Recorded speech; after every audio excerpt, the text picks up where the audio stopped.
I would now like to ask Amy Woods, Executive Director for Alumni Relations, Jerome Pickett, our Distinguished Alumni Award honoree, and Eileen Gilfedder Altobelli, President of the Marist College Alumni Association, to please come forward.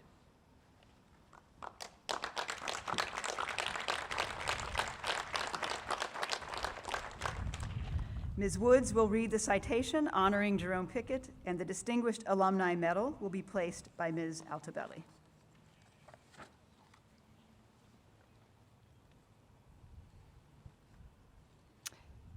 As a renowned executive, strategic advisor, high-level security expert, and proud alumnus of Marist College, Jerome Pickett has always put service first. Service to his country, his profession, and for more than 2 decades, his beloved Marist. A native of Newburgh, New York, Jerome served for 17 years as a special agent within the United States Secret Service, which included participating in search and rescue operations at Ground Zero and serving on the protective details for Presidents George W. Bush and Barack Obama. He later served as Executive Vice President and Chief Security Officer for the National Basketball Association, where he led all aspects of the league's global security operations. Jerome is the founder of Synth Advisory Services, serves as board director for Magnet Forensics, previously served on the Alumni Association Executive Board and Criminal Justice Advisory Board, and is a valued member of the Marist College Board of Trustees. Jerome and his wife, Tina, who is here with us tonight, along with family and friends, established the Herschel and Doreen Pickett Memorial Scholarship at Marist in memory of his parents. Jerome earned a bachelor's degree in criminal justice from Marist, where he was a member of the men's club volleyball team, was a founding member of the National Residence Hall Honorary, and was inducted into Alpha Phi Sigma, the Criminal Justice Honor Society. He went on to receive a master's in Homeland Security from the American Military University, and tonight, Jerome is proudly receiving a master's in Business Administration from Marist.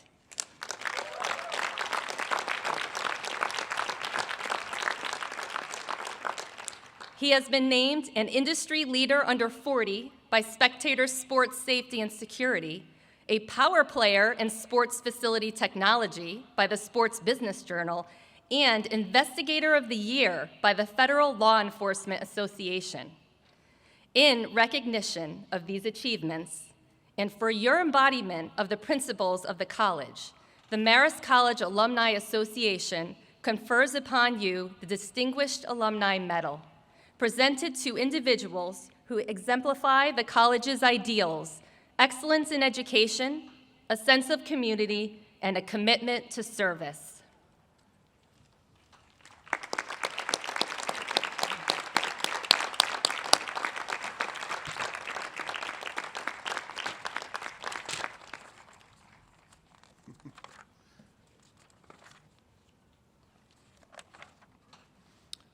Members of the class of 2023, your commencement speaker, Jerome Pickett.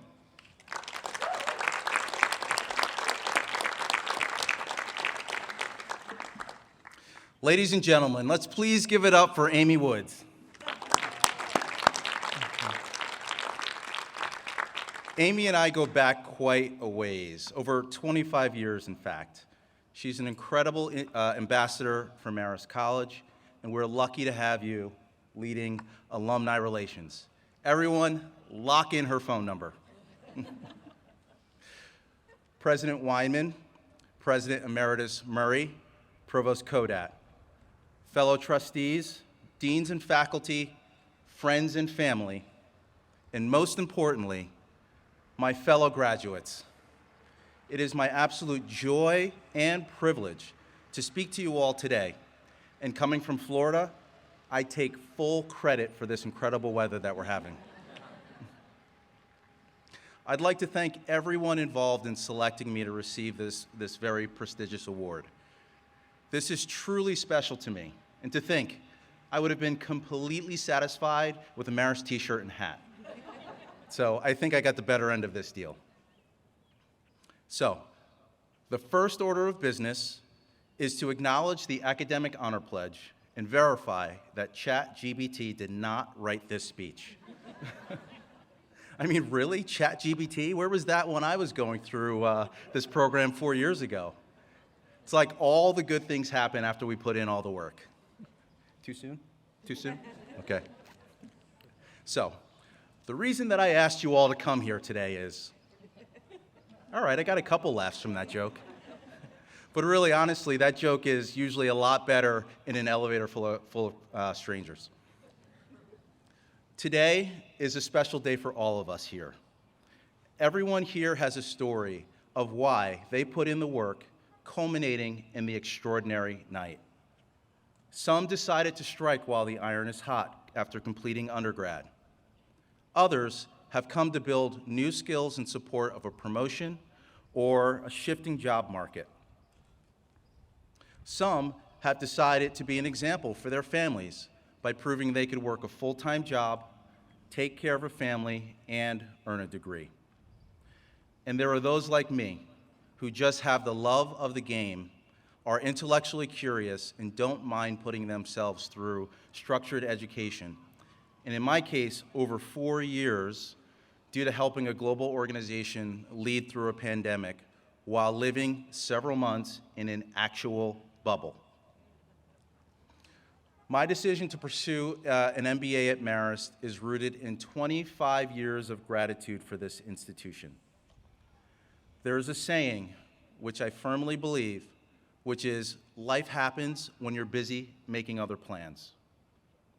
My decision to attend Marist as an undergrad in 1994 was a function of not being accepted to the University of North Carolina at Chapel Hill. I applied to 6 institutions and was accepted to all but UNC. Come on.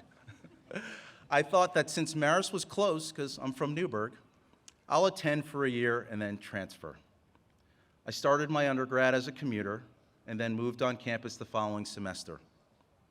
When the time came to apply to UNC as a transfer, I had already fallen in love with Marist. So, here comes the fun part of the story. I was a pre-med biology major, and I didn't do so hot in organic chemistry. Being the AP everything student in high school that I was, I literally had an existential freakout. I thought my aspirations of being an anesthesiologist were over, and in fact, they were. But I didn't know what to do next. I felt exploring something in the legal field would make sense, so I visited an advisor, and that meeting changed my life. I came seeking advice on what to do and help on navigating my course, and left with a punch in the nose. My advisor told me that I wasn't supposed to succeed. And to be honest, it made me feel like I had often felt, undervalued, misunderstood, and a bit isolated. The isolation part, and you're not going to believe this, came from growing up in an apocalyptic doomsday cult. You can't make this stuff up. It's actually for real.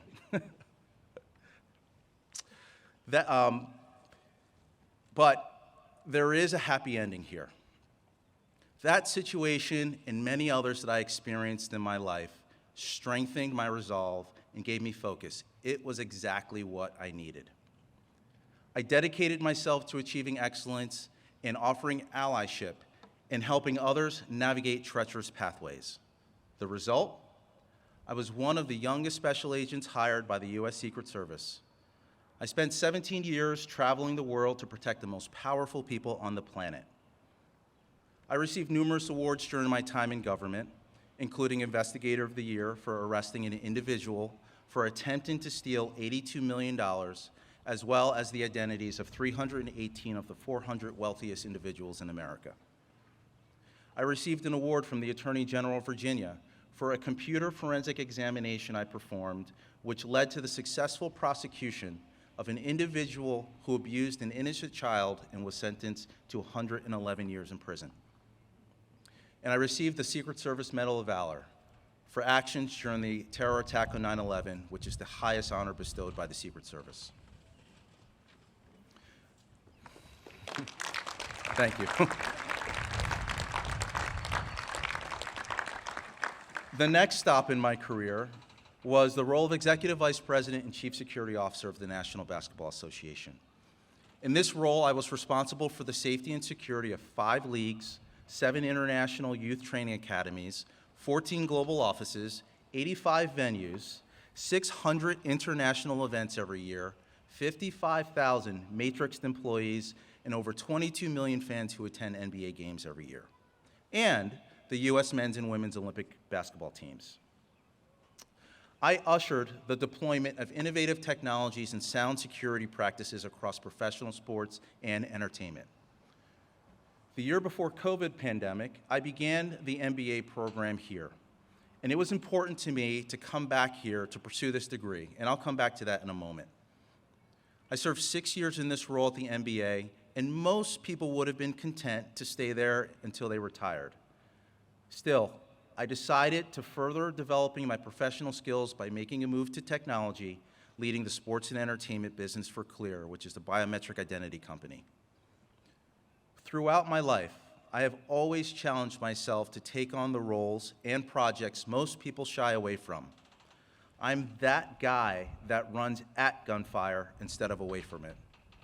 And for those of you who have been in my classes, you know I am the guy that is first to post and always happy to take on the professors.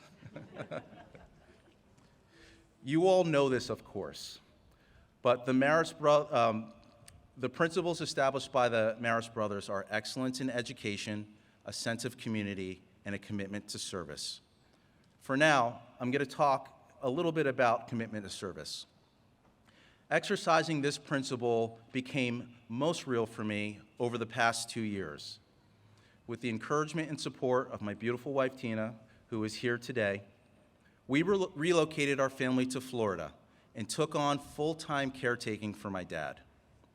We moved him in with us, and for a year, we balanced managing his care with our careers in our growing family.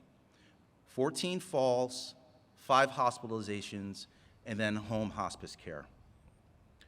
With Tina's encouragement and support, I left my career to focus solely on Dad's care.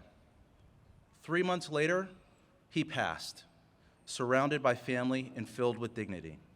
And I wholeheartedly believe that serving him in this way was the best decision we could have ever made. So, thanks.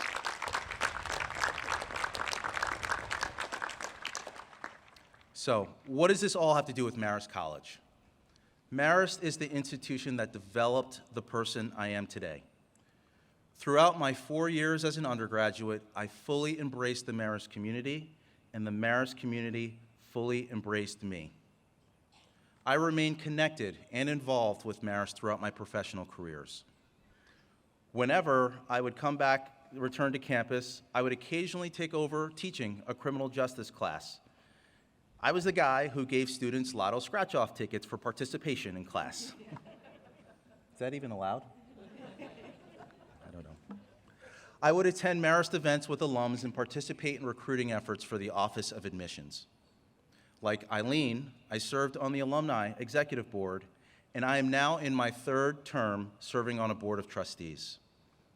I made it a priority to donate to this institution because it is vitally important for alums to support the community that we came from for the larger purpose of creating a better institution for those who follow us.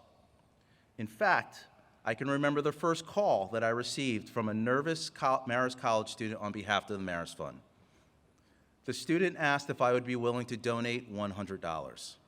And I asked, would you be happy with me donating $100? Or would you like to start over or try again for a higher amount? I completely threw her off her game. She awkwardly giggled and then asked for $250. I said, how about 500? And the line went completely dead for about 30 seconds. She was thankful and beside herself. I told her, you miss 100% of the shots that you do not take. So, don't be afraid to ask for what you want, and you'll be surprised at the results. I've contributed to Marist every year since then, in varying amounts, of course. But I firmly believe that it is our duty as alumni to ensure the long-term health and strength of this institution in whatever way we can. It's our duty to reach back and help guide the next generation of leaders who follow in our path. We are 50,000 alumni strong.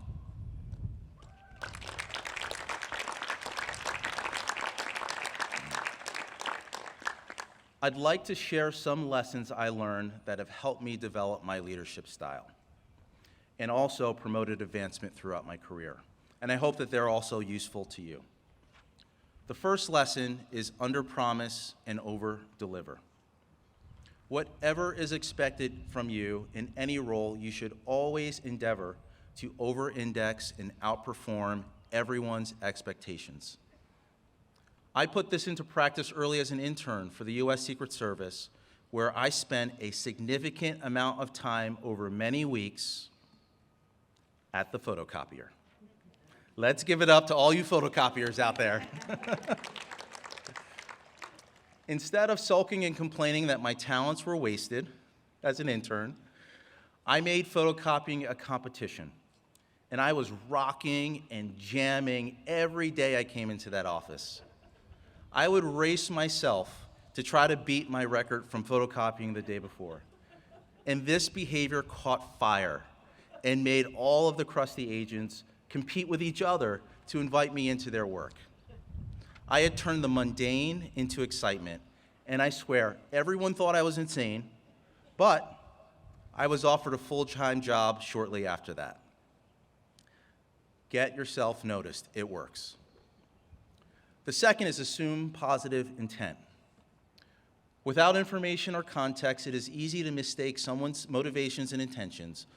Whether you are having a bad or a good day, if you bias towards trust, you'll be surprised by all of the allies that you gain. Next is root for each other. There is immense power when you make it a practice to celebrate others' wins, efforts, and milestones. And it also just makes you a great person. Last is culture eats strategy for breakfast. Build great teams, take time to learn about each other's lives, and create an environment of advancement. You'll be amazed at how productive your teams are if they like you, trust you, and work well together. And when they know that you have their backs, not just when they're in the room with you, but when they're not in the room. So I hope that these lessons are useful to you as they have been for me. But I'd like to share what I think is the single most important key to future success.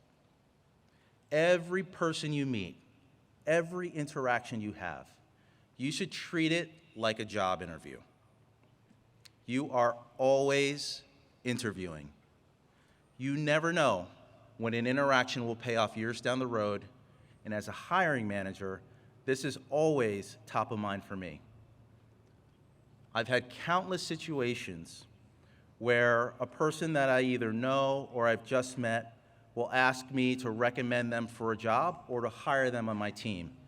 And I oftentimes have to pause and think, but I know you. So those interactions really matter. The most impactful business engagement I've been part of was a result of a relationship cultivated 10 years before it mattered.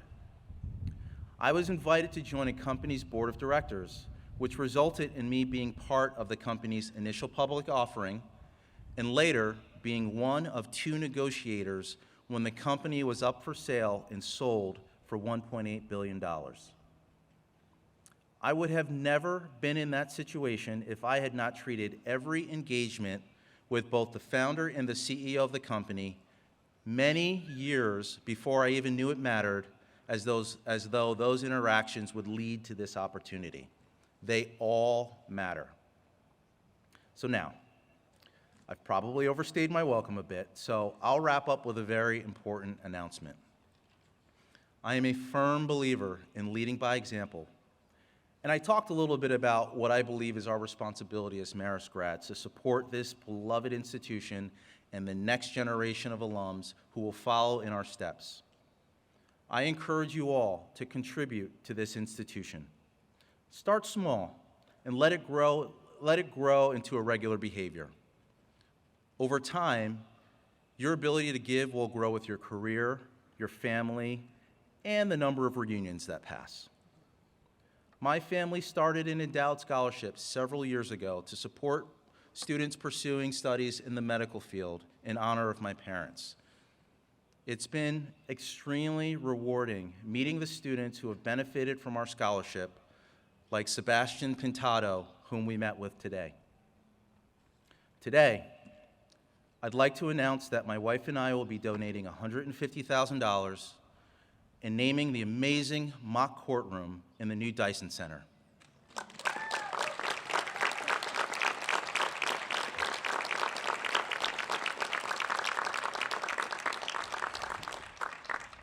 Hey, babe, is that okay? I would never ask anybody to do something I wouldn't do first.